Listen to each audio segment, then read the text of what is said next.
ओम शांति। आज सद्गुरुवार का सबको बहुत बहुत बधाई। आज 14/5/2026 बाप दादा मधुबन से अनमोल मधुर महावाक्य है। मीठे बच्चे, हाँ जी बाबा आना मतलब मन ने स्वीकार किया है। बाबा सम्मुख बैठे हैं और बुद्धि बाबा को ही देख रही है। मीठे बच्चे, जैसे बाबा प्यार का सागर है, उनके जैसा प्यार दुनिया में कोई कर नहीं सकता। ऐसे तुम बच्चे भी बाप समान बनो, किसी को नाराज मत करो। प्रश्न, किस प्रकार के ख्यालात चलते रहे तो खुशी का पारा चढ़ा रहेगा? उत्तर, अभी हम ज्ञान रत्नों से अपनी झोली भर रहे हैं, फिर यह खानियाँ आदि सब भरपूर हो जाएगी। यह सतयुग में हम सोने के महल बनाएंगे। हमारा यह ब्राह्मण कुल उत्तम कुल है। हम सच्ची सच्ची सत्यनारायण की कथा, अमर कथा सुनते और सुनाते हैं। ऐसे ऐसे ख्यालात चलते रहे तो खुशी का पारा चढ़ा रहेगा। ओम शांति। बच्चे बाप की याद में बैठे हैं। यह श्रीमत अर्थात श्रेष्ठ से श्रेष्ठ मत तुम्हें मिलती है। याद की यात्रा बहुत मीठी है। क्यों मीठी है याद की यात्रा? याद से तो अपना सब कर्म नाश हो गए। हाँ, सारी प्राप्तियाँ याद में ही है। याद की यात्रा बहुत मीठी है। बच्चे नंबरवार पुरुषार्थ अनुसार जानते हैं कि जितना बाप को याद करेंगे उतना बाबा स्वीट लगेगा। सैक्रीन है ना बाबा। एक बाप ही प्यार करते हैं बच्चों से, बाकी सब तो मार देते हैं, दुख देते हैं। दुनिया सारी एक दो को ठुकराती है। बाप प्यार करते हैं, उनको सिर्फ तुम बच्चों ने ही जाना है। बाप कहते हैं, मैं जो हूँ, जैसा हूँ, कितना बड़ा हूँ, बताओ हमारा बाप कितना बड़ा है? अति सूक्ष्म दिव्य सागर है, लेकिन अति सूक्ष्म, आँखों से देख नहीं सकते। अनुभव करने के लिए भी मन उसके लेवल पे शांत स्वरूप में लेके जाना पड़ता है, मन बुद्धि को। तो बाबा कहते हैं, बाप प्यार करते तुम बच्चों को, लेकिन मैं कितना बड़ा हूँ, बताओ हमारा बाप कितना बड़ा है? तो कहते बिंदी है, और तो कोई जानते नहीं मनुष्य। बच्चे भी घड़ी घड़ी बाप को भूल जाते हैं। कहते हैं, बाबा भक्ति मार्ग में तो बड़े बड़े चित्रों की पूजा करते थे, अब बिंदी को कैसे याद करें? बिंदी बिंदी को ही याद करेगी ना। तुम भी तो बिंदी हो, तो देहाभिमान को छोड़ो तो बिंदी बिंदी को याद आएगी। आत्मा जानती है हम भी बिंदी है, हमारा बाप भी ऐसा है। आत्मा ही प्रेसिडेंट है, आत्मा ही नौकर भी है। पाठ आत्मा ही बजाती है शरीर द्वारा। बाप है सबसे स्वीट। क्यों? क्यों स्वीट है? सबसे मीठा है, क्योंकि उसका याद में जितना ज्ञान हमारे पाप कटेंगे ना। ज्ञान गुण शक्तियों का सागर है, और वो मनुष्य जैसा स्वार्थी भी नहीं है, विकारी भी नहीं है। जो भी उसको सच्चे दिल से याद करेगा, भोलेनाथ उसकी भंडारी खुले कर देते हैं, उसके लिए झोली उसकी सुख शांति से भर देते हैं। इसीलिए बाप है सबसे स्वीट। सब उसको याद करते हैं। पतित पावन, दुख हरता, सुख करता, आओ। अब तुम बच्चों को यह निश्चय है, हम जिनको बिंदी कहते हैं वो बहुत सूक्ष्म है, परंतु महिमा कितनी ऊंची है उसकी। है अति सूक्ष्म, परंतु महिमा कितनी भारी है। भला महिमा गाते हैं ज्ञान का सागर, शांति का सागर, परंतु समझते नहीं कि वे कैसे आकर सुख देते हैं, कैसे वो सागर है, समझते नहीं, गाते हैं। मीठे मीठे चिल्ड्रन, हर एक समझ सकते हो ना। कौन कौन कितना श्रीमत पर चलते हैं सब समझ सकते हो ना। श्रीमत मिलती है सर्विस करने की। बहुत मनुष्य बीमार रोगी है, बहुत है जो हेल्दी भी है। भारतवासी जानते हैं सतयुग में आयु हमारी बहुत बड़ी एवरेज है, बड़ी एवरेज 125 या 50 वर्ष की थी। हर एक अपनी फुल आयु पूरी करते हैं। यह तो बिल्कुल ही छी दुनिया है जो बाकी थोड़ा समय रहा इसका भी।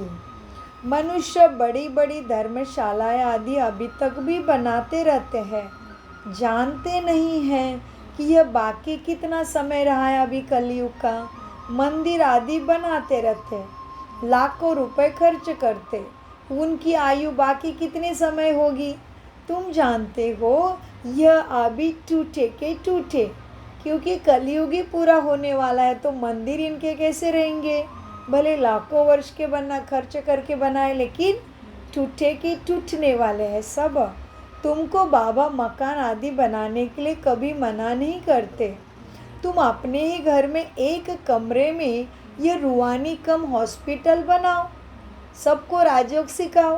हाँ, बाबा ने क्या बोला आज पाठशाला को और सेंटर को? हॉस्पिटल कम यूनिवर्सिटी बनाओ। क्यों हॉस्पिटल है ये? सबका तो दुख हरता है ना, सब बीमारियों का, सब चीज का। सारी बीमारियों का दवाई परमात्मा याद और उसकी श्रीमत ही है। मन बुद्धि संस्कार शरीर संबंध प्रकृति सभी के दुखों का राज और मार्ग इसी में मिलता है, इसी राजयोगा में और इसी मुरली में परमात्मा हमें सब कुछ देते हैं। और आत्मा की जन्मों जन्मों की विकारों की बीमारी, पतितपना की बीमारी, तमो प्रधानता की बीमारी को बाबा ख़त्म करते हैं राजयोगा द्वारा, मुरली द्वारा। इसीलिए यह है हमारा हॉस्पिटल कम यूनिवर्सिटी। पढ़ना भी पड़ता है, सारी बीमारी की दवाई इधर मिल जाती है। बाबा कहते हैं तुम अपने ही घर में एक कमरे में हॉस्पिटल कम यूनिवर्सिटी बनाओ, बिगर कोई खर्चा। हेल्थ वेल्थ हैप्पीनेस 21 जन्मों के लिए लेनी है, इस नॉलेज से ही मिलनी है। क्या क्या मिला? बिगर कोई खर्चा, हेल्थ वेल्थ हैप्पीनेस, वो भी 21 जन्मों के लिए लेना है, इस नॉलेज से लेना है। यह भी समझाया है तुमको सुख बहुत मिलता है। जब तमो प्रधान बने तब जास्ती दुख होता है। जितना जितना तमो प्रधान तुम बनते जाएंगे उतना दुनिया में दुख अशांति बढ़ती ही जाएगी। मनुष्य बहुत दुखी होंगे क्योंकि सभी आत्मा के संस्कार तमो प्रधान विकारी बन गए। सभी के बुद्धि में रावण आया तो रावण तो दुख ही देगा। फिर क्या होगा? दुख अशांति बढ़ती जाएगी, मनुष्य दुखी होंगे, उसके बाद फिर जय जयकार भी होगा, फिर जय जयकार हो जाएगी। तुम बच्चों ने जो विनाश दिव्य दृष्टि से देखा है सो फिर प्रैक्टिकल में भी देखना है। तुम्हारे सामने ही सब होना है। स्थापना का भी साक्षात्कार बहुत बच्चों ने किया। क्या चीज़ की स्थापना?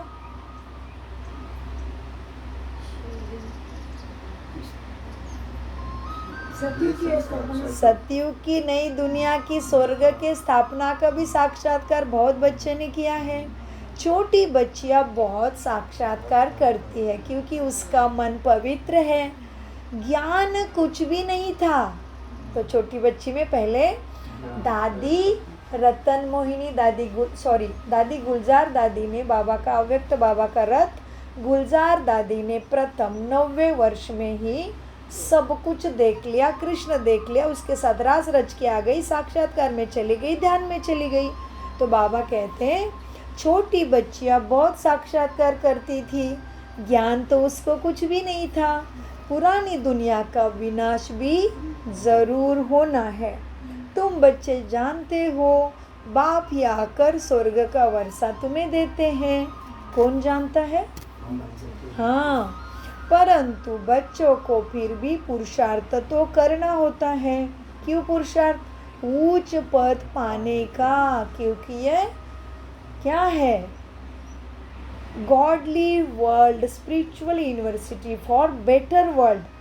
तो स्पिरिचुअल यूनिवर्सिटी है, मतलब इसमें पढ़ाई है, तो जो जितना पढ़ेगा उतना पद पाएगा। इसलिए बाबा कहते तुमने साक्षात्कार किया, तुम बच्चे जानते हो बाप ही आकर स्वर्ग का वर्षा देते हैं, परंतु बच्चों को फिर भी पुरुषार्थ तो करना ही है। क्यों? ऊंच पद पाने का। तुम बच्चों को बाप बैठ यह सब बातें समझाते हैं। यह वह थोड़ी जानती है दुनिया कि बाकी थोड़ा समय बचा है कलयुग का। बाप कहते हैं बच्चे मैं दाता हूँ ना, मैं तुमको देने आया हूँ। मनुष्य कहते हैं पतित पावन आओ, अब आकर हमको पावन बनाओ। गाते तो है, लेकिन कहाँ पे गाड़ी अटक गई उनकी? पतित पावन गाते हैं पतित पावन आओ, लेकिन वो आगे नहीं सब पतित समझते नहीं है कैसा आता है और कौन पतित पावन है, और हम किस तरह से पतित बने वो भी नहीं समझते। गाते रहते हैं, इसका मतलब वो आता होगा और तुम पतित बने हो, लेकिन सामने बताएंगे तो बिगड़ पड़ेंगे। बाप कहते हैं बच्चे पहले तुम कितने समझदार थे, तुम सतो प्रधान थे, अभी तो तमो प्रधान बन पड़े हो। तुम्हारे बुद्धि में अब आया है, आगे थोड़ी तुम समझते थे, तुम भी कुछ नहीं समझते थे आगे। तुम्हारे बुद्धि में अब आया है, आगे थोड़ी समझते थे कि हम ही विश्व पर राज्य करते थे। तुम विश्व के मालिक थे, तुम देवी देवता थे, तभी तुम विश्व के मालिक थे। तुम संपूर्ण तमो सतो प्रधान थे, संपूर्ण तमो प्रधान बनते दुनिया आती कलयुग में चली जाती है। तुम विश्व के मालिक थे, फिर जरूर तुम ही बनेंगे। हिस्ट्री ज्योग्राफी रिपीट होगी। बाप ने समझाया है 5000 वर्ष पहले मैं आया था और क्या किया आके? सब दुनिया को दिया, ज्ञान दे के पूरा सती की राजधानी दी। हाँ जी, बाप ने समझाया है 5000 वर्ष पहले मैं आया था, तुमको स्वर्ग का मालिक बनाया था, फिर ज़रूर बनाएंगे। हाँ, फिर तुम 84 जन्मों की सीढ़ी उतरते हो। यह विस्तार कोई भी शास्त्रों में नहीं है। शिव बाबा ने कोई शास्त्र आदि पढ़ा है क्या? उनको तो ज्ञान की अथॉरिटी, ज्ञान का सागर कहा जाता है। वो लोग भी शास्त्र आदि पढ़कर शास्त्रों की अथॉरिटी बनते हैं, बड़ी बड़ी बातें सुनाते शास्त्रों की, बड़े बड़े श्लोक गाते, तो मनुष्य समझता है ओ कितना ज्ञानी है, ये तो भगवान है। हाँ, वो लोग भी शास्त्र आदि पढ़कर शास्त्रों की अथॉरिटी बनते हैं। वो भी तो गाते हैं पतित पावन आओ। गंगा स्नान करने जाते हैं, समझते हमें गंगा पावन बना देगी, हमारे पाप कट जाएंगे, लेकिन पानी थोड़ी ना पाप काट सकता है। वास्तव में यह भक्ति है ही गृहस्थियों के लिए, नहीं होती भक्ति तो और ही उलझ पड़ते, और ही दुखी होते, गृहस्थ व्यवहार में रहते और ही एक दूसरे को दुखी हो करते। वास्तव में यह भक्ति है ही गृहस्थियों के लिए। बाप बैठ सब समझाते हैं, उनको भी पता नहीं कि सद्गति दाता कौन है। जो भक्ति करते हैं, संन्यास करते, उनको भी नहीं पता कि सच में मनुष्य का सद्गति दाता कौन है। बाप ही आकर समझाते हैं बच्चे तुम मुझे बुलाते भी हो, क्या है प्रूफ? तुमने बोला है पतित पावन आओ, मैं तुमको पावन बनाता हूँ, मैं तुमको पढ़ाने के लिए आता हूँ। ऐसे नहीं कि हम पर कृपा करो, नहीं, मैं मार्ग बताता हूँ। कृपा कैसे करूँ? सारी आत्माएं मेरे बच्चे हैं, तो टीचर कभी कृपा करता है क्या? मैं मार्ग बताता हूँ, जो चलेगा वो पाएगा, नहीं करेगा तो कुछ नहीं कर सकता। बाप हाथ में तुम्हारे देता हूँ तराजू, तुम तोल मोल के चलो। ऐसे नहीं कि हम पर कृपा करो, नहीं, भगवान कृपा नहीं करते, सद्गति का मार्ग दिखा के सत बुद्धि देते हैं। उसका माध्यम क्या बनाते हैं? ब्रह्मा के तन में आके राजयोग सिखाते, रोज ज्ञानामृत मुरली सुनाते। मैं तो टीचर हूँ, मैं कृपा नहीं करता। मैं तो बाप, टीचर, सदगुरु भी हूँ। तो मैं टीचर हूँ, तुम कृपा आदि क्यों मांगते हो? टीचर कभी कृपा करता है क्या बच्चों पे? पढ़ा देता है, जो पढ़ेगा वो प्रश्न पत्रिका में पास हो जाता है, पहला नंबर आता है।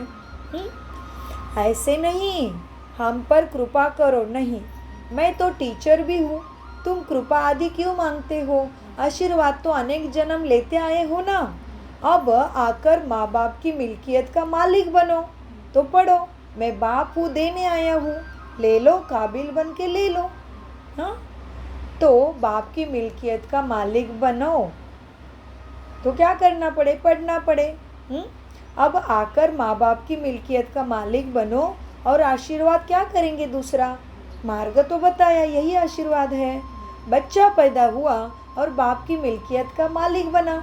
लौकिक बाप को कहते हैं कि कृपा करो, कहते हो ऐसे? कोई कहता है लौकिक बाप को कृपा करो, बाबा मेरे पिताजी है, मेरे पापा, मुझे प्रॉपर्टी दे दो ना, कृपा करो ना? नहीं, बाप का बच्चा बना, काबिल है तो उसको मिल जाता है। हाँ, कोई लौकिक में भी काबिल नहीं है तो भी घर से बाहर निकाल देता है पिता। ये बाप वो भी नहीं करता, जो जितना करता है उतना पाता है। कितना सच्चा है, कितना रहम दिल है भगवान, फिर भी मुझे भूल जाते हो। हाँ मीठे बच्चे, देखो बच्चा पैदा हुआ, बाप की मिल्कियत का मालिक बना, लेकिन नंबरवार है, जो जितना करेगा उतना लेगा। माला तो है 33 कोटि से लेके 108 तक की। लौकिक बाप को कहते हैं कि कृपा करो। यहाँ तो कृपा की बात नहीं, सिर्फ बाप को याद करना है। यह भी किसी को पता नहीं कि वो बाप बाबा बिंदु है। अभी तुमको बाप ने बताया, सभी कहते भी है ना, क्या कहते हैं मुझे? परमपिता, परम आत्मा, गॉड फादर, सुप्रीम सोल भी कहते हैं मुझे। तो परम आत्मा मैं ठहरा ना, परम माना ऊंचा, वही सुप्रीम है, सबसे ऊंचा है। बाकी सब आत्माएं है ना। सुप्रीम बाप आकर सबको आप समान बनने का रास्ता बताते हैं। तो मैं महादेव हूँ, तो तुम पढ़ते हो तो तुम देवादि देव 33 कोटि देवी देवता में आ जाते हो। मैं ही तुम्हारा सदगति दाता देवादि देव महादेव हूँ। मुझे कितने नाम से पुकारते हैं? कोई परम पिता परमात्मा कहते हैं, कोई गॉड फादर, फिर सुप्रीम सोल भी कहते हैं। सबसे ऊंचा माना सुप्रीम है, तो परमात्मा ठहरा ना मैं। हाँ, बाकी सब आत्माएं हैं ना। सुप्रीम फादर आकर आप समान बनाते हैं और कुछ नहीं है। कोई की बुद्धि में होगा क्या कि यह बेहद का बाप से जो स्वर्ग का रचयिता है, वही आकर स्वर्ग का मालिक बनाते? कोई को नहीं पता, शास्त्रों में भी नहीं। तुम अभी जानते हो, श्री कृष्ण के हाथ में स्वर्ग का गोला है, उसका अर्थ भी नहीं जानते। गर्भ से बच्चा बाहर निकला है, तब से आयु शुरू होती है। श्री कृष्ण तो पूरे 84 जन्म लेते हैं। गर्भ से बाहर आया, उसी दिन से 84 जन्म गिनना शुरू करते। लक्ष्मी नारायण को तो बड़ा होने में 30-35 वर्ष लगे ना, तो वह 30-35 वर्ष 5000 से कम करना पड़े। शिव बाबा को तो गिनती नहीं, शिव बाबा का तो गिनती नहीं कर सकते। वो तो कब आता कब जाता किसी को नहीं पता चलता। शिव बाबा कब आए टाइम नहीं दे सकते, लेकिन श्री कृष्ण का टाइम तो निकाल सकते हैं। शुरू से साक्षात्कार होते थे। मुसलमान लोग भी बगीचा आदि देखते थे। मुसलमान लोग भी बाबा को, ब्रह्मा बाबा के ओम मंडली में आके साक्षात्कार करते थे। तो शिव बाबा कब आया कब गया कोई नहीं पकड़ सकता, श्री कृष्ण का तो बता सकते हैं। हाँ, शिव बाबा कब आए टाइम नहीं दे सकते। शुरू से साक्षात्कार होते थे। मुसलमान लोग भी बगीचा आदि देखते थे। यह नवदा भक्ति तो कोई ने नहीं की होगी। मुसलमान थोड़ी ना नवदा भक्ति करते हैं। यह नवदा भक्ति तो कोई ने नहीं की। घर बैठे आप ही ध्यान में जाते रहते थे। वह तो कितनी नवदा भक्ति करते रहते हैं। अभी मुसलमान तो घर में बैठ के, मुसलमान आत्माएं भी ध्यान में चली जाती थी। इतना प्रभाव बाबा आने से उस एरिया में फैलता था वाइब्रेशन। अभी क्या हो रहा है, अभी बाप बैठ सम्मुख तुम्हें समझाते हैं। बाबा दूर देश से आया है, यह तुम बच्चे जानते हैं। कौन सा देश है दूर? हाँ जी, ये तुम बच्चे जानते हो। मैंने इसमें प्रवेश कर तुमको पढ़ाता हूँ, ये भी तुम जानते हो कि इसमें बाबा प्रवेश कर हमको पढ़ाते हैं। लेकिन फिर बाहर जाने से वायुमंडल के प्रभाव के कारण फिर नशा उतर जाता है, इधर आते नशा चढ़ जाता है। बाहर वाइब्रेशन अशुद्ध है, तमोप्रधान है, कलयुगी है, तो तुरंत आत्मा का नशा उतर जाता है। जी बाबा, इसी खेल में हम फंसे हैं। आज भी वही हो रहा है। लौकिक में जाने से बुद्धि सुन्न हो जाती है। क्या बताएं आपको, जंजाल है। मीठे बच्चे देखो, अब तुम जानते हो हमको पढ़ाते हैं ब्रह्मा में प्रवेश करके बाबा, लेकिन फिर बाहर जाने से नशा कम हो जाता है। याद रहे तो खुशी का पारा भी सदा चढ़ा रहेगा और कर्मातीत अवस्था हो जाएगी, परंतु उसमें टाइम चाहिए। अब देखो, श्री कृष्ण की आत्मा को अंतिम जन्म में फुल ज्ञान है, फिर गर्भ से बाहर निकलेंगे, पाई का भी ज्ञान उसमें नहीं होगा, क्योंकि अभी जो पढ़ता है उसका प्रारब्ध वो कृष्ण के रूप में पाता है। जब उसको सब कुछ मिल गया तो थोड़ी ना पढ़ाई चाहिए, नहीं, कायदा नहीं है, इसलिए वहाँ तो ज्ञान की प्रारब्ध है। ज्ञान तो अभी तुम ब्राह्मणों को मिलता है संगम युगी, इसलिए तुम हो देवताओं से भी, सभी से श्रेष्ठ आत्माएं हो, भगवान से भी श्रेष्ठ बन जाते हो, क्योंकि भगवान ज्ञान दे के चले जाते। तुम तो हमेशा गाए जाते, पूजे जाते, डबल पूजा, डबल प्राप्ति, सब कुछ डबल। तुम्हारे नाम का भी कितना गायन है। इसीलिए कलयुग के अंत में देवी देवताओं की पूजा में ब्राह्मण का ही अधिकार है। वो तथाकथित उनका जन्म हुआ ब्राह्मण धर्म में, तो भी उनका इतना मान क्यों? नाम ही नाम ही है उनके पास केवल। सच्चे ब्राह्मण हम हो, क्षत्रिय वैश्य शूद्र ब्राह्मण है ना पंडित दुनिया में लौकिक में, उनको केवल शब्द मिला है ब्राह्मण जाति का, तो भी ऊंचा मान। शब्द से तो हम कितने ऊंचे, सोचो।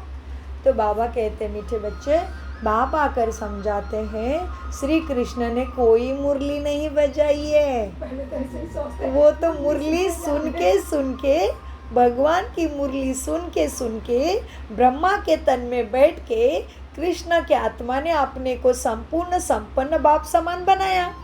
उसने खुद पुरुषार्थ किया तो श्री कृष्ण पद पाया। यह भी कोई को नहीं पता, ना शास्त्रों में है, ना साधु संत ऋषि मुनियों को पता। इसलिए वो कहते हैं ड्रामा के आदि मध्यांत को हम नहीं जानते, माना नेति नेति इति अंत हम नहीं जानते। बाबा कहते बच्चे, श्री कृष्ण की आत्मा को अंतिम जन्म में फुल ज्ञान है, फिर गर्भ से बाहर निकलेंगे, पाई का भी ज्ञान नहीं होगा। बाप आकर समझाते हैं श्री कृष्ण ने कोई मुरली नहीं बजाई, वह तो ज्ञान को जानते ही नहीं, वो तो उनका प्रारब्ध है श्री कृष्ण के रूप में। लक्ष्मी नारायण, हाँ, लक्ष्मी नारायण ही नहीं जानते तो फिर ये छोटा बच्चा कैसे ज्ञान जानेगा। लक्ष्मी नारायण ही नहीं जानते तो फिर ऋषि मुनि सन्यासी आदि कैसे ज्ञान को जानेंगे। विश्व के मालिक लक्ष्मी नारायण ने ही नहीं जाना ये ज्ञान, तो फिर ये सन्यासी लोग तो कैसे जानेंगे। सबसे श्रेष्ठ तो लक्ष्मी नारायण है, श्री कृष्ण है, उनको भी ये ज्ञान का पता नहीं, तो ये ऋषि मुनि साधु संतों को कैसे कहते हो हमारी उद्धार करो। वो कैसे करेंगे तुम्हारा उद्धार, वो खुद ही पतित पावन को बुलाते हैं। कहते हैं फिर श्री कृष्ण सागर में पीपल के पत्ते पर आया, गायन तो किया लेकिन पीपल का पत्ता कौन सा यह भी नहीं जानते। यह भी किया, वो किया, ये भगाया, दूध पिया, मक्खन खाया, क्या क्या गाते उसके लिए। अर्थ तो तुम अभी समझते हो परमात्मा के द्वारा। श्री कृष्ण सागर के पीपल के पत्ते, सागर में ऊपर से सागर माना पूरी दुनिया। सागर में वो भी पीपल के पत्ते पर आया, यह किया वो किया, ये सब कहानियां हैं जो बैठ लिखी है मनुष्य ने। कहते हैं नदी में पैर डालो तो वो नीचे चली गई। क्या क्या लिखा उसके पिता के लिए भी। अब तुम विचार करो, मनुष्य क्या क्या बातें बना सकते हैं, तुम सोच भी नहीं सकते। अब बाप समझाते हैं, कोई भी उल्टी सल्टी बातों पर कभी भी विश्वास नहीं करना है, उससे टाइम वेस्ट होता है अपना। शास्त्र आदि कितने मनुष्य पढ़ते हैं, बताओ किसको अभी हुई सदगति? सब दुख में ही गिरते गए। शास्त्र आदि कितने पढ़े मनुष्य ने। बाप कहते हैं, बच्चे पढ़ा हुआ सब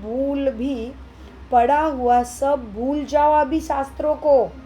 शास्त्रों से सदगति नहीं होती, परमात्मा श्रीमत से सदगति होनी है। इस देह को भी तुम्हें भूल जाना है, क्योंकि देह तुम्हारा नहीं है, प्रकृति के तत्वों की तुम्हें दया किया है, इसलिए प्रकृति को प्रकृति माँ कहते हैं। 5 तत्वों से बना हुआ शरीर तुम्हें मिला पुरुषार्थ करने के लिए, जीवन जीने के लिए। तो इस देह को भी अपना मत समझो, भूल जाओ। आत्मा ही एक शरीर छोड़ दूसरा लेकर पाठ बजाती। फिर क्या होता? भिन्न भिन्न नाम तुम्हें मिलते, भिन्न भिन्न नाम रूप देश चोला पहनकर आत्मा पाठ बजाती है। अब बाप कहते हैं, बच्चे ये चीची वस्त्र है तुम्हारा शरीर, उसमें ममत्व मोह नहीं रखो, नहीं तो वो शरीर अंत में दुख देगा। अपने को आत्मा समझो, मेरे से रिश्ता जोड़ो, तो तुम बैठे बैठे इंदिरा आंटी जैसे शरीर छोड़ोगे। आत्मा और शरीर दोनों ही पतित है, इसलिए शरीर में ममत्व नहीं रखना। आत्मा को ही श्याम और सुंदर कहा जाता, यह भी किसी को नहीं पता। कृष्ण को श्याम सुंदर कहते हैं, अर्थ नहीं जानते। आत्मा को ही श्याम और सुंदर कहा जाता, परमात्मा को सत्यम शिवम सुंदरम कहते। वो पतित होता ही नहीं, क्योंकि शरीर में आता ही नहीं, हिसाब किताब में फंसता ही नहीं, तमो प्रधान बनता ही नहीं, सागर ही रहता है। आत्मा पवित्र थी तभी सुंदर थी, फिर काम चिता पर बैठने से काली तमो प्रधान पतित बन गई, रावण के चंगुल में फंस गई। कौन से रावण के चंगुल? बताओ, रावण के नाम बताओ। हाँ, काम क्रोध लोभ मोह अहंकार ईर्ष्या द्वेष बदले की भावना डर भय जलसी। उसका नीट अच्छा हो रहा है सारा, मेरा नहीं हो रहा है अच्छा, उसको ही सब कुछ मिल रहा है, मेरा नहीं, मैंने क्या भगवान तेरा बिगाड़ा था, क्या क्या क्या क्या सोचती है आत्मा। हाँ, तो बाबा कहते हैं क्यों आत्मा भूल जाती है कि सबको अपने कर्मों के हिसाब से मिलना है। मीठे बच्चे, अब बाप ज्ञान चिता पर बिठाते हैं तुम्हें। आत्मा पवित्र थी, सुंदर थी, काम चिता पर बैठने से काली बनी। हाँ, अब फिर क्या होता है? बाप आते हैं, आती हो जाती कलयुग की, दुखी हो जाते हो तो बाप आते तुम्हें ज्ञान चिता पर बिठाते हैं। पतित पावन बाप को कहते हो ना, तो बाप तुम्हें कहते अभी मुझे याद करो, मेरे ज्ञान को याद करो, तो यह खाद निकल जाएगी। विकारों के वश नहीं होना है, आत्मा में ही सारी विकारों की खाद पड़ी। कलयुग अंत में तुम गरीब हो, वह सतयुग में तुम सोने के महल बनाएंगे। कितना वंडर है, सोचने से कितना आश्चर्य की बात है। यहाँ हीरो को देखना भी कितना मान, देखो हीरो का कितना मान है, कितना छुपा के रखते हैं, और वहाँ तो तुम्हारे महलों में हीरे जवाहरात रहेंगे। कितनी सोचने की वंडरफुल बात है, देखो आश्चर्य लगता है ना। या हीरो को देखो कितना मान है, वहाँ तो पत्थर मिसल हीरे तुम्हारे चरणों में होंगे। अभी तुम बाप से ज्ञान रत्नों से झोली भर रहे हो। लिखा हुआ है ना, सागर से रत्नों की थाली लेकर लक्ष्मी आती है, लेकिन कौन सी लक्ष्मी? तुम लक्षण धारण करते हो, सद्गुणों को धारण करते हो, तभी तुम्हारे लक्षण आते, तो तुम सतयुग में जन्म लेते हो। कोई अर्थ नहीं जानते। क्यों कहा कृष्ण को पीपल के पत्ते पे आया? जानते नहीं ना। लेकिन क्या हुआ प्रैक्टिकल में? प्रैक्टिकल में सारे देश जलमय हो जाते हैं, भारत खंड बच जाता है, सागर अपनी जमीन लेता है। जब कुछ कुछ प्राकृतिक आपदाएं आनी है, उससे हलचल हो जाती है, सारी आत्माएं परम धाम में अपने आत्मा के घर में चली जाती है। और जब प्रलय माना जलमय हो जाती है धरा, 25% जमीन ही रहती, जो समुद्र को भर भर के घरे बिल्डिंग बनाई, जगह बनाई, सारे देश निकले समुद्र के बीच से, वो फिर से वो अपनी जगह चले जाते हैं। भारत भूमि का खंड रहता है। और जब भारत भूमि को, वो ज़मीन को जब हम ऊपर से जब देखेंगे, थोड़े ऊंचाई पे जाके नीचे देखेंगे, तो ज़मीन का जो हिस्सा है वो पीपल के पत्ते के वहाँ पे दिखता है। ये सारे अर्थ परमात्मा समझाते, इसलिए श्री कृष्ण को कहा कि वो पीपल के पत्ते पर आया। मनुष्य ने थोड़ा थोड़ा साक्षात्कार से जाना, ऋषि मुनियों ने लिख के रखा, लेकिन उसका अर्थ तो कोई बता ना सके। ऋषि मुनि थोड़े दिव्य बुद्धि थे, थोड़े पतित कम बने थे, द्वापर युग में ये सारा कथा कहानियाँ लिखी। तो भगवान इसका अर्थ बताते, इसको कहते सहज राजयोग, सुख शांति का राज। इसमें पता चलता है सदगति, सद्बुद्धि, मुक्ति, जीवन मुक्ति, हेल्थ, वेल्थ, हैप्पीनेस, सक्सेस भगवान किस तरह से देते, इसमें पता चलता है। इसलिए कितनी वंडरफुल बात है, देखो। हाँ, अभी हीरो का कितना मान है, और तुम जब शुद्ध बुद्धि सत्व प्रधान बनते हो, हीरे को, तुम्हें हीरे पत्थर मिसल तुम्हारे पास हीरे होते हैं।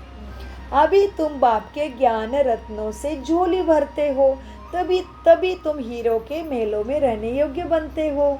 लिखा हुआ है ना, सागर से लक्ष्मी निकली, क्या हुआ, आसुरों का और देवताओं का सागर मंथन हुआ, युद्ध हुआ, और फिर बहुत तकलीफ के बाद क्या हुआ, आसुरों ने बहुत तकलीफ दिया देवी देवताओं को, बहुत बार उनको मारने की कोशिश की, लेकिन आखिर में क्या हुआ, आसुर खत्म हो गए, देवताएं जीत गए, और देवताओं के लिए लक्ष्मी सागर से लेके रत्नों की थाली भर के उनको गिफ्ट दे दिया।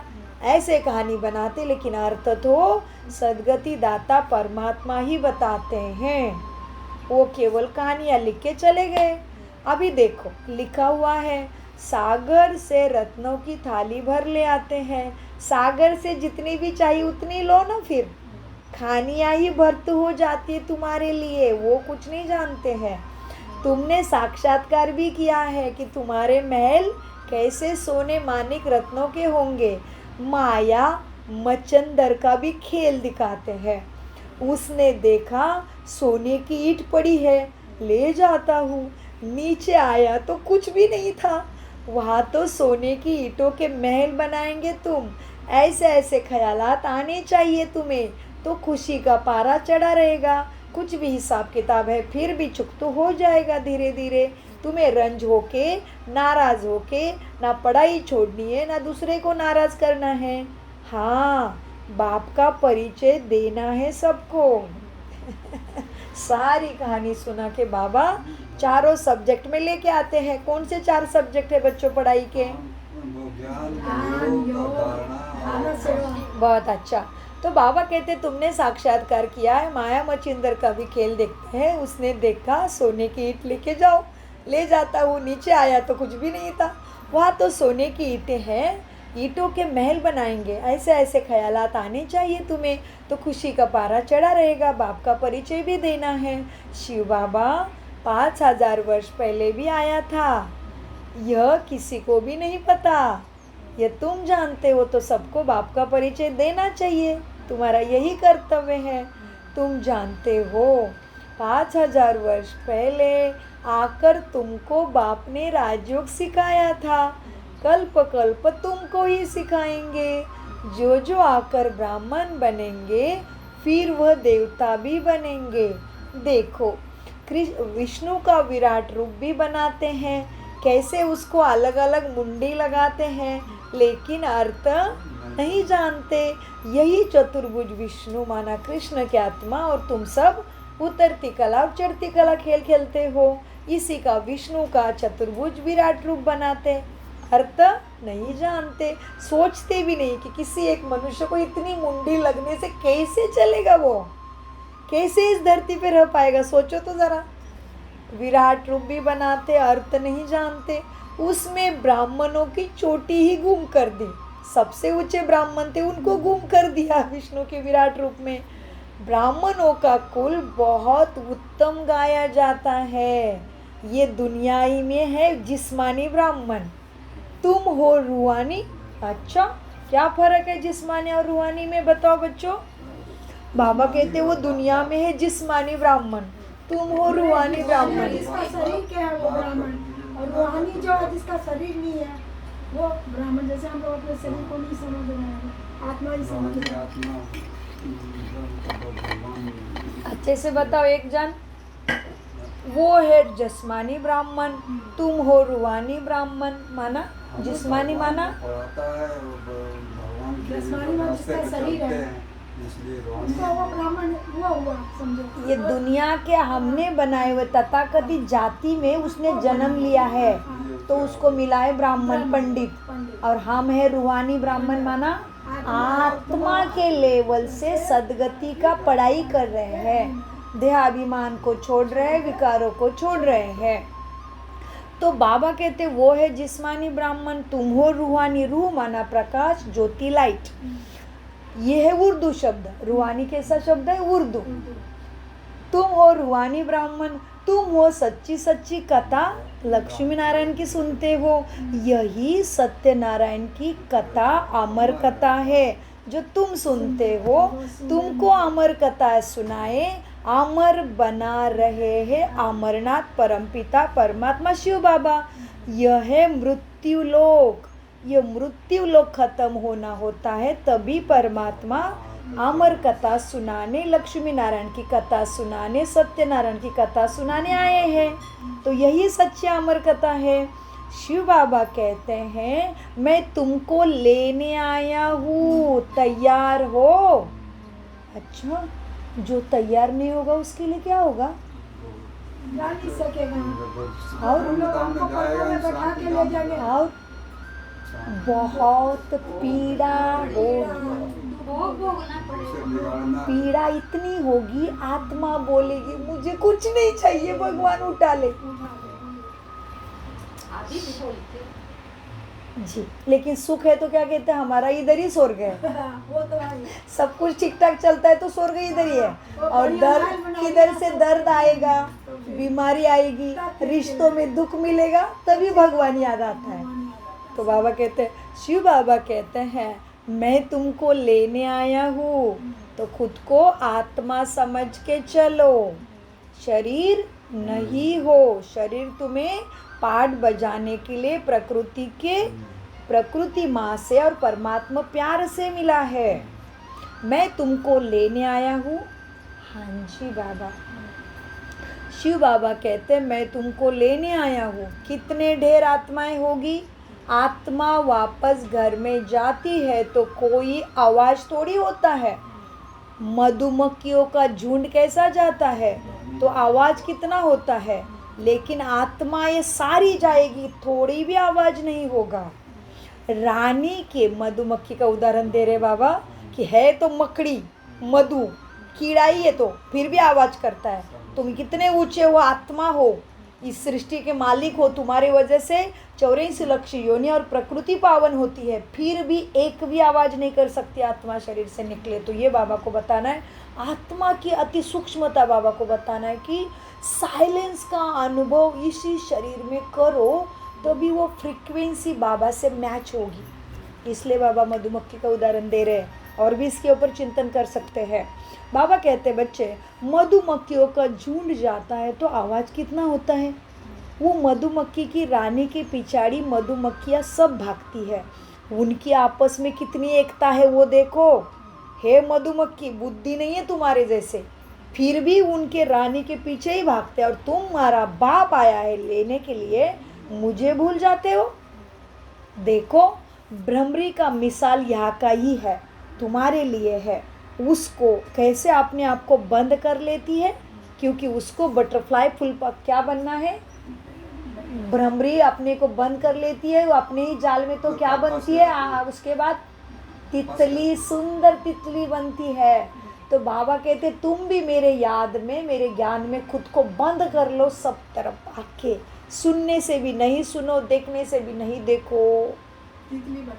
भ्रमरी का मिसाल है तो तमो प्रधान, भ्रमरी का मिसाल, भ्रमरी अपने को बंद करती है ऐसे जाल में, और फिर कई दिन के बाद वही तितली बन के सुंदर रूप धारण करके उड़ती है।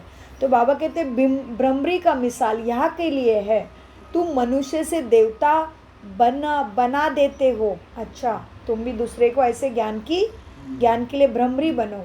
तुम मनुष्य से देवता बना देते हो, पतित को तुम ज्ञान की भूभू करते हो, तो पावन विश्व का मालिक तुम ही बन जाते हो।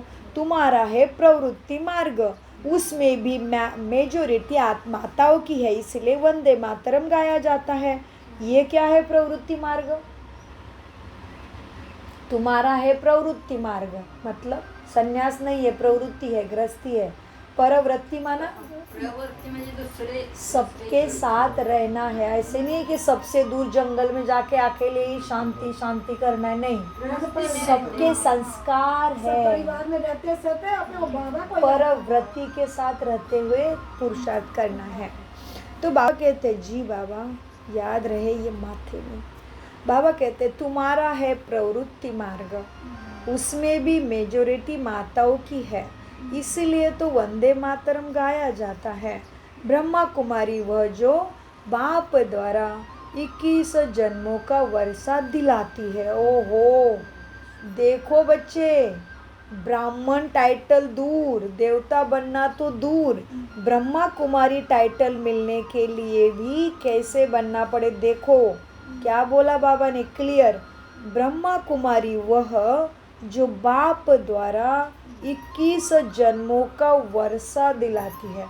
अब 21 जन्मों का वर्षा दूसरे को दिलाने के लिए स्वयं कितना सक्षम बनना पड़े, सोचो।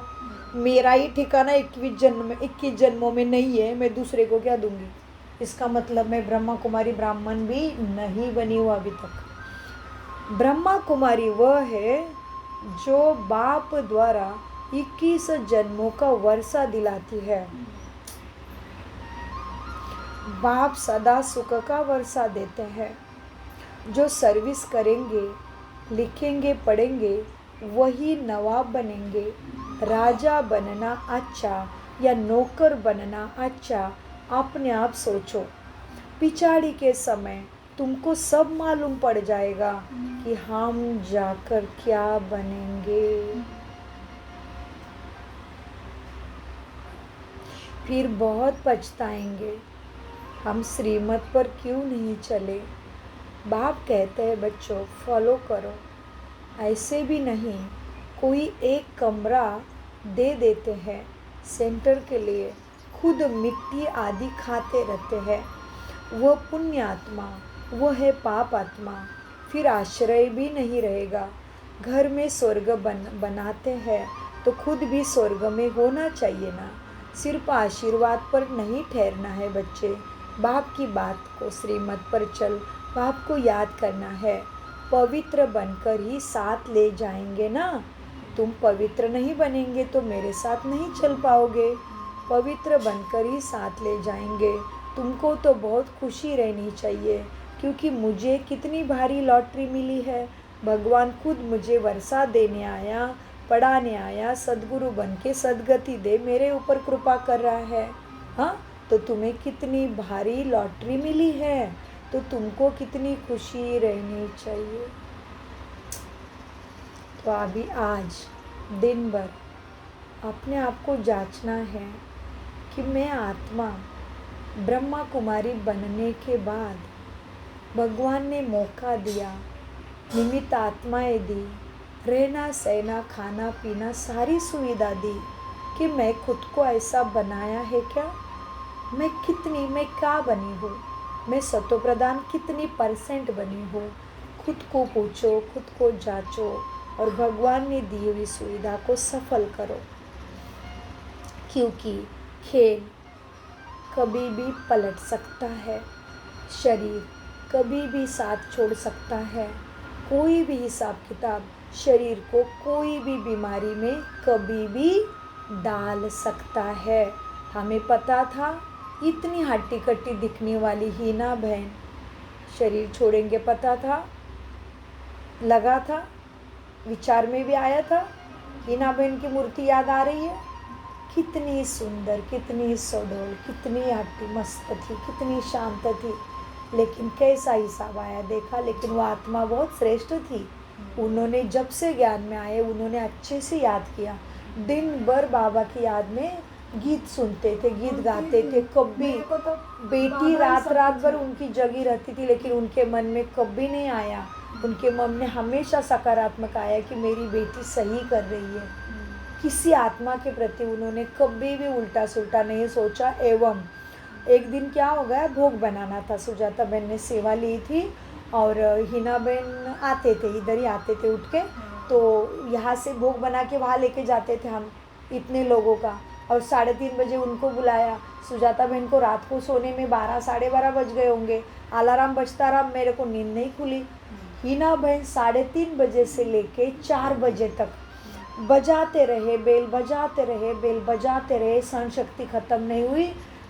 हार कितनी गर्म होता है, पसीने से लूलियान, इतना पसीना पसीना। मेरे को दरवाज़ा ठकठकाया, फ़ोन किया, कुछ भी नहीं परीक्षा उनकी। लेकिन किसी के मन में क्या आता, जाने दो, भोग बनाने तो रहे, मन नहीं बना। इतना मैं गर्मी से लूलियान हो गया, 1-2 मिनट नहीं, आधा घंटे से दरवाज़ा नहीं खोल रही, फ़ोन नहीं उठा रही, बनानी तो छोड़, छटके से चली जाती। लेकिन नहीं, उतनी सहन शक्ति से फिर आधा घंटे के बाद मेरे को नींद खुली और हिना बहन पसीने से लूलियान 3:30 के 4 हो गए, 4 बज गए और मैंने दरवाज़ा खोलने में आधा घंटा, बेचारी पसीने से लो लिया। लेकिन क्या नहीं समझी, मेरे लिए क्या सोचना चाहिए था उन्होंने, भोग बना नहीं तो नहीं बना, मुझे पूछ के थोड़ी सेवा ली, उठती भी नहीं, 1 मिनट नहीं, 2 मिनट नहीं, आधा घंटा हो गया। लेकिन नहीं, उन्होंने वह सहन शक्ति की परीक्षा भी पास कर दी।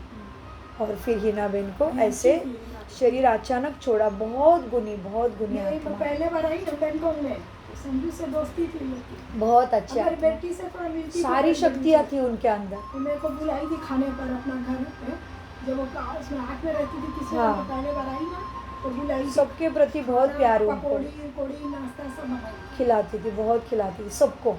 दोस्त बनाने से खाने पे बुलाई थी, उनकी विशेषता थी। नहीं, वो संजू की सास आई है बोल के बुलाई थी। अच्छा। लेकिन नहीं आई थी, ओ, आप आए थे, जब 3 महीना के लिए मैं आई देखो थी। सबको खिला के लेकिन गए। तब मेरे को संजू को बोली लेके आना, बहुत दोनों प्रेम था। वो जो दूसरी अच्छे लड़की से। थी, नहीं, हिना बहन का कैसे था दीदी, आंटी जी, जिसके साथ भी पहचान हो जाती थी वो अपना भाषण ऐसे देती कि मेरी खास फ्रेंड है, हाँ। उनका स्वभाव ऐसा बोलती था। मेरा मैं इनको चल बहुत आगे बढ़। देखती थी वो। हाँ, मैं भी उसकी लड़की को देखती थी। बस हम लोग दिवाली उली पर गुलाब जामुन बना लेते, संजू बताती भाग कर लेते आपसे मिठाई का। ऐसा नहीं कि मिल के बनाते हैं, खर्चा करते हैं, उस टाइम हाँ। कमाई भी कम रहता है। नए सही रहते हैं, बात है, सब सारी ऐसे मिल के चीज़ें करते बहुत अच्छा, बहुत अच्छी आत्मा, बहुत अच्छी। हाँ। ज़रूर आएंगे स्वर्ग में। हम्म। उन्होंने अपने घर को ही लाया होगा, जहाँ पे भी गए होंगे परिवार को ही बाबा की इसमें लाया होगा। बहुत शक्ति उनके अंदर, सारी शक्तियाँ धारण की थी उन्होंने। कितना कम टाइम दिया देखो ड्रामा ने उनको। हाँ, बाबा कहते बच्चों तुमको तो बहुत खुशी में रहना चाहिए, कितनी भारी लॉटरी मिली है। बाप को जितना याद करेंगे उतना विकर्म विनाश होंगे, बाप साथ ले जाएंगे। बाप को याद करना है, पवित्र बनकर ही साथ ले जाएंगे। बाप जितना प्यार दुनिया में कोई तुमसे कर नहीं सकता, उनको ही कहा जाता है प्यार का सागर। तुम भी ऐसे बनो ना। अगर किसी को दुख दिया, रंज नाराज़ किया तो रंज होकर ही मरेंगे। यह कोई बाबा श्राप नहीं देते, सच्चाई बताते हैं। बाबा तुम्हें समझाते कि किसी को दुख नहीं देना, तुम्हारा भी वही हाल होगा। ये बाबा शाप नहीं देते, तुम्हें सतबुद्धि देते हैं, समझ देते हैं। सुख दो तो सुखी होंगे, सबको प्यार करो। बाबा भी प्यार का सागर है। अच्छा, मीठे मीठे सिखले दे बच्चों प्रति माता पिता बाप दादा का याद प्यार और गुड मॉर्निंग। रूहानी बाप की रूहानी बच्चों को नमस्ते। हम रूहानी बच्चों की रूहानी बाप दादा को याद प्यार गुड मॉर्निंग, नमस्ते प्यारे बाबा, नमस्ते। हम हैं सतबुद्धि से, आत्माभिमानी स्थिति से सच्ची गीता ज्ञान को समझते, धारण करते और कराते। धारणा, किसी भी उलट सुलट बात पर विश्वास नहीं करना। जो भी उल्टा पड़ा है उसे भूल अशरीरी बनने का अभ्यास करना है। जी बाबा, सिर्फ आशीर्वाद पर नहीं चलना है, स्वयं को पवित्र बनाना है। बाप को हर कदम में फॉलो करना है। किसी को भी दुख नहीं देना, नाराज भी किसी को भी नहीं करना। वरदान, सच्ची लगन के आधार पर और संग तोड़, एक संग जोड़ने वाले संपूर्ण वफादार भव। बाप दादा सद्गुरु के रूप में मेरे सामने आते हैं, मेरे सिर पे हाथ रखते हैं और मुझे वरदान देते हैं। सच्ची लगन के आधार पर सच्ची लगन के आधार पर और संग तोड़ एक एक संग जोड़ने वाले एक संग जोड़ने वाले संपूर्ण वफादार भव। संपूर्ण वफादार उन्हें कहा जाता है जिनके संकल्प व स्वप्न में भी सिवाय बाप के और बाप के कर्तव्य व बाप की महिमा के, बाप के ज्ञान के और कुछ भी ना दिखाई दे।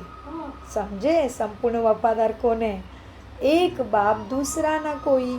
बुद्धि की लगन सदा एक संग रहे तो अनेक संग का रंग लग नहीं सकता। इसलिए पहला वायदा है और संग तोड़ एक संग जोड़। इसी वायदे को निभाना है। तुमने भक्ति में मुझे कितने वायदे करके बुलाया, हाँ? तो अभी फायदा होने के लिए पहला वायदा याद करो और संग तोड़ एक संग जोड़ो। इस वायदे को निभाना अर्थात बाप से संपूर्ण वफादार बनना। जो वायदे भक्ति में किए हैं उसको अभी प्रैक्टिकल में निभाना है। उसी को कहेंगे संपूर्ण वफादार बनना। स्लोगन: सत्यता की स्वस्थिति परिस्थितियों में भी संपूर्ण बना देगी। सत्यता की स्वस्थिति परिस्थिति में भी संपूर्ण बना देगी। अव्यक्त इशारे: सदा अचल अडोल एक रस स्थिति का अनुभव करो। हम ऊंचे ते ऊंचे बाप के बच्चे हैं, यह याद रहने से एक रस अवस्था रहेगी। जब एक से संबंध रहता है ना, तब अवस्था भी एक रस रहती है। अगर और कहा संबंध में रंग जाती है आत्मा, तो एक रस अवस्था नहीं रहेगी। उसी की याद आएगी, उसके ऊपर ध्यान जाएगा।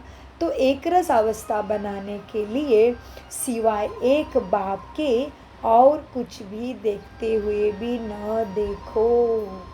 ओम शांति, ओम शांति, ओम शांति। मीठे प्यारे बाप दादा का अनगिनत पदम गुना शुक्रिया, शुक्रिया, शुक्रिया। कम बोलो, मीठा बोलो, धीरे बोलो, सोच समझ कर बोलो। शुक्रिया बाबा, शुक्रिया।